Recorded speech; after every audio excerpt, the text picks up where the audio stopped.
ನಮಸ್ಕಾರ. ನಾನು ವೀರೇಶ್ ಮನಗುಳಿ. ನಮ್ಮ ಮನೆಯಿಂದ ಸಖತ್ತಾಗಿ ಮಳೆ ಬೀಳ್ತಾ ಇದೆ ನಮ್ಮ ಕಡೆ ಕೂಡ.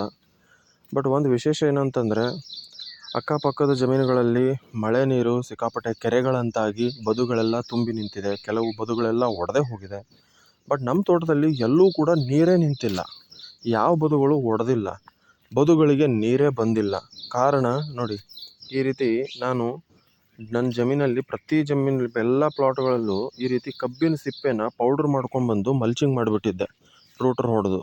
ಇದರಿಂದ ಏನಾಗಿದೆ ಅಂತಂದರೆ, ಮಣ್ಣು ಮೇಲೆ ಕಾಲಿಟ್ಟರೆ ಒಳ್ಳೆ ಗಾದೆ ಮೇಲೆ ಇಟ್ಟಂಗೆ ಆಗುತ್ತೆ. ಅಷ್ಟು ಮಣ್ಣು ಮೃದು ಆಗ್ಬಿಟ್ಟಿದೆ. ಮಳೆ ನೀರು ಬಿದ್ದಂಥ ನೀರು ಸಂಪೂರ್ಣವಾಗಿ ಇಲ್ಲೇ ಹಿಡಿದಿಟ್ಕೊಂಡು ಬಿಟ್ಟಿದೆ. ಇಷ್ಟು ಕೆಲಸ ನೋಡಿ, ಇದೇ ನೋಡಿ ಸಾವಯವ ಕೃಷಿಗೂ ಮತ್ತು ರಾಸಾಯನಿಕ ಕೃಷಿಗೂ ಡಿಫ್ರೆನ್ಸ್ ಏನಂತಂದರೆ ಇದೆ. ನಾವು ಈ ರೀತಿ ಮಾಡ್ತಾ ಹೋದಾಗ ಅದು ಇಂಗು ಗುಂಡಿ ತೆಗೆಯೋದು ಬೇಡ, ಆಮೇಲೆ ಇನ್ನೇನೇನೇನೋ ಮಾಡ್ತೀವಲ್ಲ, ಬೋರ್ವೆಲ್ ರೀಚಾರ್ಜ್ ಬೇಡ, ಯಾವುದೂ ಬೇಡ. ನೀವು ಈ ರೀತಿ ಜಮೀನುಗಳಲ್ಲಿರುವಂಥ ತ್ಯಾಜ್ಯನ ತಂದು ಈ ರೀತಿ ಮಲ್ಚಿಂಗ್ ಮಾಡಿ ರೂಟ್ರ್ ಮೂಲಕ ಮಣ್ಣು ಜೊತೆ ಸೇರಿಸ್ಬಿಟ್ರೆ ಎಷ್ಟು ಮಳೆ ಬರುತ್ತೋ ಮಳೆ ನೀರು ಎಲ್ಲ ಇಲ್ಲೇ ಹಿಡ್ಕೊಂಡ್ಬಿಡುತ್ತೆ. ನಮ್ಮ ತೋಟದಲ್ಲಿ ನಿಜ ಹೇಳ್ಬೇಕಂದ್ರೆ ಯಾವ ಕಡೆನೂ ಮಳೆ ನೀರು ಬಂದ್ಬಿಟ್ಟು ಸ್ಟೋರ್ ಆಗಿಲ್ಲ. ಎಲ್ಲ ನೀರು ಅಲ್ಲಲ್ಲೇ ಹೀರ್ಕೊಂಡ್ಬಿಟ್ಟಿದೆ. ಇದನ್ನು ಮಾಡಬೇಕು first. That is power of organic agriculture.